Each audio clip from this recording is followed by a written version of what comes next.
So this is literally a biggest embarrassment for Pakistan as well as असीम मुनीर, क्योंकि जो पाकिस्तान अपने आप को दुनिया की सबसे बड़ी इस्लामिक न्यूक्लियर पावर बताता है, सबसे बड़ी इस्लामिक आर्मी के रूप में दुनिया के अंदर संबोधित करता है, वही पाकिस्तान जो तालिबान को कहता था कि तो हमारे पपेट बन के रहेंगे, इस पाकिस्तान के रावलपिंडी के अंदर बसे, यानी कि इनके जो मिलिट्री है उनके हेडक्वार्टर के अंदर बसे सबसे सेंसिटिव नूर खान एयरबेस को रिसेंटली तालिबान ने उड़ाया है। न केवल नूर खान एयरबेस को उड़ाया है, आप यहां पर देख सकते हो ministry of defence of Afghanistan के द्वारा रिसेंटली ट्वीट करके बताया गया कि 12th डिवीजन हेडक्वार्टर जो कि क्वेटा के अंदर है उसको भी उड़ा दिया है, जो कि हालांकि बार बार उड़ता रहता है जब बलूचिस्तान लिबरेशन आर्मी अटैक करती है। इसके अलावा ख्वाजाई कैंप जो कि खैबर पख्तूनख्वा के अंदर बिल्कुल अंदर आया हुआ है, पाकिस्तान ऑक्यूपाइड कश्मीर के पास में है, वहां पर अटैक हुआ है। और इतना ही नहीं दोस्तों, आप यहाँ पर देख सकते हो और भी कई सारे रीजन हैं जहाँ पर अटैक किए गए हैं, और ये एक बहुत बड़ा एम्बेरसमेंट है इस समय के लिए पाकिस्तान के ऊपर। इवन यहाँ पर आप देख सकते हो इन्होंने इमेजेस भी रिलीज करके बताया है कि किस तरीके से ड्रोन अटैक जो है वो यहाँ पर कोऑर्डिनेटेड वे में किया गया है। इतना ही नहीं, अफगानिस्तान के द्वारा एक वीडियो भी रिलीज की गई है जिसके अंदर इन्होंने बताया है कि किस तरीके से इनका ड्रोन जो है वो पाकिस्तान के अंदर जा रहा है, और फिर उसके बाद में पाकिस्तान के लगभग 55 सोल्जर्स को यहां पर मारा गया है। तो क्या एग्जैक्टली हुआ है, पाकिस्तान का कितना नुकसान हुआ है, ये अटैक अभी तालिबान के द्वारा क्यों किया गया है, इसकी वजह से इंडिया के ऊपर क्या असर पड़ेगा, हर एक चीज को मैं शुभेंदु चौहान डिटेल में आप लोगों के साथ में चर्चा करूंगा। बियॉन्ड द हेडलाइंस हम लोग डिस्कस करेंगे, बट उसके पहले आप लोग मेरे साथ में SARC-10 टेलीग्राम ग्रुप के ऊपर जुड़ सकते हो। मेरे क्लास के अपडेट PPT PDF सब कुछ आपको यहाँ पे मिल जाएगी। इसके अलावा वीडियो को लाइक करना, चैनल को सब्सक्राइब करना बिल्कुल भी मत भूलना। UPSC CSE की तैयारी करना है, इंडिया के टॉप एजुकेटर से पढ़ना है, तो दोस्तों आप लोग अनअकैडमी के ऊपर जुड़ सकते हो, जहां पर आपको कंप्रिहेंसिव UPSC CSE की तैयारी कराई जाएगी, जहां पर इंडिया के ऑनलाइन मार्केट के सबसे मिनिमम रेट के अंदर आपको पढ़ाया जाएगा। इवन अगर आप SARC-10 कोड यूज़ करोगे, क्योंकि आप लोग मेरी वीडियो देखते हो, तो आपको 60% तक का डिस्काउंट मिलेगा, साथ में आपको डबल वैलिडिटी मिलेगी। यानी कि अगर आप 6 महीने का सब्सक्रिप्शन लोगे तो 6 महीना फ्री, 9 महीने का लोगे तो 9 महीना फ्री, और साथ में जो ओवरऑल कॉस्ट है उसके ऊपर भी 60% का डिस्काउंट, ये केवल SARC-10 कोड से होगा। तो अगर अनअकैडमी का सब्सक्रिप्शन लेना है या फिर किसी और भी दोस्त को आपके पढ़ना है अनअकैडमी पे, तो आप उसको SARC-10 कोड दे सकते हो। चलिए दोस्तों, आप समझने का प्रयास करते हैं यहाँ पे क्या हुआ। देखो, आप सब लोग जानते हो पाकिस्तान के द्वारा सबसे पहले अफगानिस्तान के ऊपर एयर स्ट्राइक की गई, जहां पर कई सारे बच्चों को यहां पर पाकिस्तान के द्वारा मारा गया, लड़कियों को, महिलाओं को, यानी कि नॉर्मल सिविलियंस को यहां पर पाकिस्तान के द्वारा मार दिया गया। यूनाइटेड नेशन की रिपोर्ट ने भी इस बात को कंफर्म किया कि लगभग 13 सिविलियंस पाकिस्तान ने मारे। हालांकि पाकिस्तान ने इस बात को एक्सेप्ट नहीं किया, पाकिस्तान यही कहता रहा कि हमने तो आतंकवादी मारे, बट बेसिकली पाकिस्तान ने यहाँ पर सिविलियंस मारे थे संडे के दिन। फिर उसके बाद में ट्यूसडे के दिन रिटेलिएशन की बात अफगानिस्तान के द्वारा की गई थी, और फिर ट्यूसडे की मिडनाइट को अफगानिस्तान ने क्रॉस बॉर्डर फायर करना शुरू की, जहां पर BM-21 रॉकेट्स, आर्टिलरी गन्स, इन सब का प्रयोग करके पाकिस्तान के बड़े बड़े चेकपोस्ट को उड़ा दिया गया। पाकिस्तान जो है वो हक्का बक्का रह गया। फिर एक दिन छोड़ के पाकिस्तान के द्वारा तालिबान के ऊपर अटैक किया जाता है फ्राइडे के दिन, जहां पर पहले तो पाकिस्तान के डिफेंस मिनिस्टर ओपन वॉर घोषित करते हैं, फिर उसके बाद ऑपरेशन गजब लिल हक इनके द्वारा शुरू किया जाता है, और इस गजब लिल हक के अंदर काबुल, कांधार, बगराम एयरबेस और पख्तला इन रीजन के ऊपर अटैक किया जाता है पाकिस्तान के द्वारा। यहाँ पर जो अटैक किया जाता है उसके बाद पाकिस्तान के द्वारा बहुत बड़े बड़े क्लेम रखे जाते हैं। आप क्लियरली देख सकते हो, पाकिस्तान कहता है कि हमने 415 तालिबानी पर्सनल्स को मार दिया है, 182 चेकपोस्ट उड़ा दिए हैं, 46 अलग अलग स्ट्रेटेजिक लोकेशन के ऊपर अटैक किया, 185 टैंक आर्मर व्हीकल इनको अटैक किया। बट ग्राउंड लेवल पे इतना बड़ा ऑपरेशन ये था नहीं, इतने लोग यहाँ पर नहीं मारे गए हैं। लिटरली यहाँ पर जो आंकड़े हैं वो पाकिस्तान के द्वारा बड़ा चढ़ा के बताए गए थे, और ये जो बड़ा ऑपरेशन पाकिस्तान के द्वारा किया गया, उसके बाद अब तालिबान की बारी थी, क्योंकि पहले पाकिस्तान ने एयर स्ट्राइक की, तालिबान ने जवाब दिया, फिर पाकिस्तान ने ये ऑपरेशन गजब अल चालू किया, फिर उसके बाद अब बारी है लिटरली अफगानिस्तान की। और तालिबान ने, भाई साहब, उम्मीद नहीं थी मेरे को, लिटरली उम्मीद नहीं थी कि इस तरीके की स्ट्राइक होगी और पाकिस्तान कुछ भी नहीं कर पाएगा।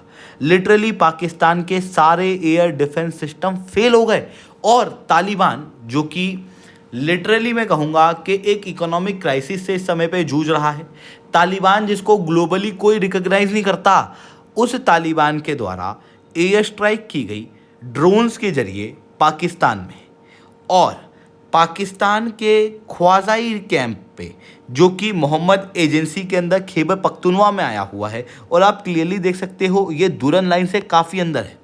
पहले तो यहाँ पे अटैक किया गया, फिर उसके बाद आप देख सकते हो क्वेटा, जो कि बलूचिस्तान के अंदर है, वहाँ पर 12th डिवीज़न के हेडक्वार्टर के ऊपर अटैक किया गया। फिर उसके बाद में नोहरिया के ऊपर अटैक किया गया। पाकिस्तान के मिलिट्री टाउनशिप, जो कि जमरूद के अंदर आया हुआ है, उसके ऊपर अटैक किया गया। फिर उसके बाद में फैज़ाबाद मिलिट्री कैंप, जो कि पाकिस्तान की राजधानी इस्लामाबाद में आया हुआ है। अब आप सोचो कि ये कितनी शर्मनाक, लिटरली मैं कहूँगा कि ये कितनी शर्मनाक बात है।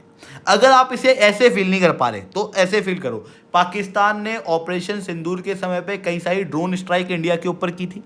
एक भी ड्रोन अगर इंडिया को हिट कर जाता तो वो एक बड़ा एम्बरेसमेंट होता, क्योंकि पाकिस्तान जैसी टुच्ची कंट्री अगर इंडिया के ऊपर स्ट्राइक कर सकती है तो ये फिर इंडिया की वल्नरेबिलिटी को पूरे दुनिया के सामने शो कर देता है।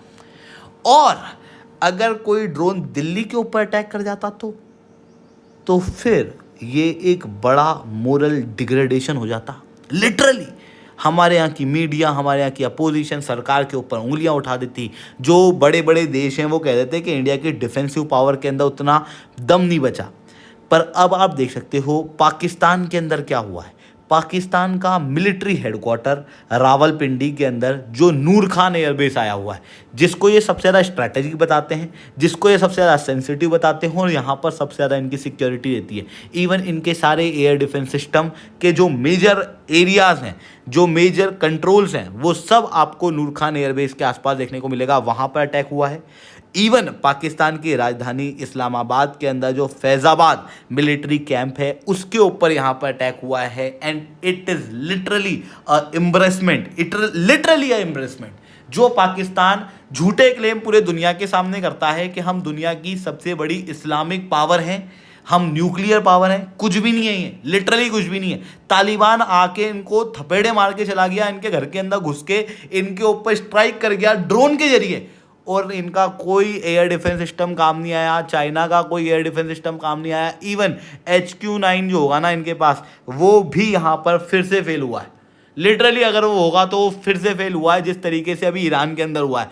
चाइना के जो एयर डिफेंस सिस्टम है ये लिटरली पूरी दुनिया के सामने केवल एक मोम का पुतला बन के रह गए हैं। बस जब स्ट्राइक होती है तो खड़े होकर देखते हैं। तो इस तरीके की चीज़ें यहाँ पर होते हुए दिखाई दी है।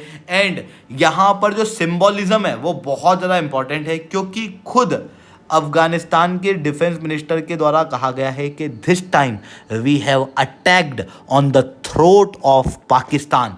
इन्होंने ये कहा है कि हमने पाकिस्तान के गले के ऊपर आक्रमण कर दिया है, और पाकिस्तान यहाँ पर कुछ भी नहीं कर पाया। इवन अगर मैं नूर खान एयरबेस की बात करूं, इंडिया एक बहुत पावरफुल कंट्री है।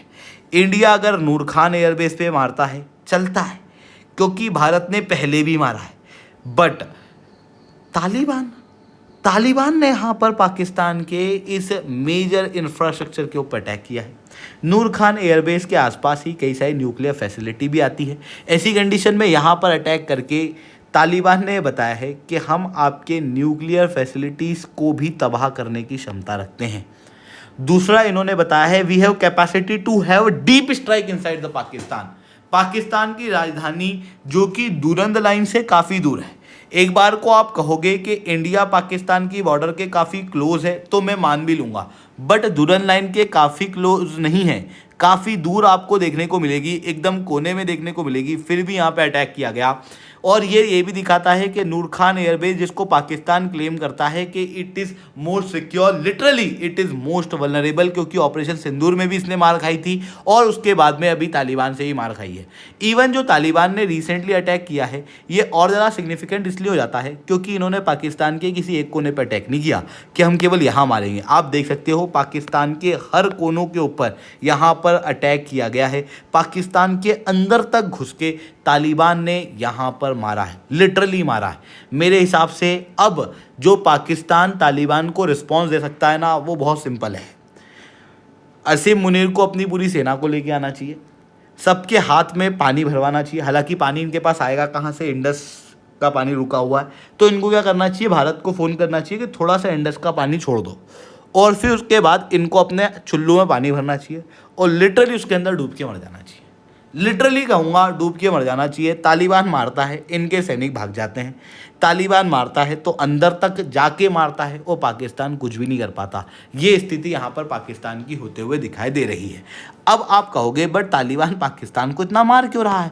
तो दोस्तों, इसके पीछे एक मेजर कारण है खुद पाकिस्तान। बेसिकली पाकिस्तान के द्वारा तालिबान को पहले काफ़ी ज़्यादा सपोर्ट किया गया था। आप सब लोग जानते हो, तालिबान को पहले पाकिस्तान ने खूब सपोर्ट किया था, ये सोचते हुए कि तालिबान जो है वो पाकिस्तान का प्रॉक्सी बनेगा। फिर उसके बाद तालिबान पावर में आता है अफगानिस्तान के अंदर और दुरंद लाइन को मानने से इनकार कर देता है। दुरंद लाइन बेसिकली आज के समय पे पाकिस्तान और अफगानिस्तान के बीच की बॉर्डर है, जो कि 1893 के अंदर अंग्रेज़ों के द्वारा बनाई गई थी पश्तून लोगों को डिवाइड करने के लिए। ये कोई इंटरनेशनल बॉर्डर थी नहीं, पाकिस्तान ने ज़बरदस्ती इसको इंटरनेशनल बॉर्डर जो है वो बनाया हुआ था। अफगानिस्तान ने मानना बंद कर दिया और अफगानिस्तान ने खैबर पख्तूनख्वा के ऊपर क्लेम करना शुरू कर दिया, यानी कि पाकिस्तान की एक पूरी प्रोविंस की मांग अफगानिस्तान करता है। वहीं दूसरी तरफ तहरीक तालिबान पाकिस्तान के द्वारा लगातार पाकिस्तान के अंदर आतंकवादी अटैक किए जा रहे थे। पाकिस्तान ने कहा टीटीपी को तालिबान सपोर्ट करता है तो या तो आप टीटीपी को सपोर्ट करो या फिर आप पाकिस्तान को सपोर्ट करो। तालिबान ने क्लियर सिग्नल दे दिया कि हम टीटीपी को सपोर्ट करेंगे, इस वजह से पाकिस्तान जो है वो झुलसा हुआ है।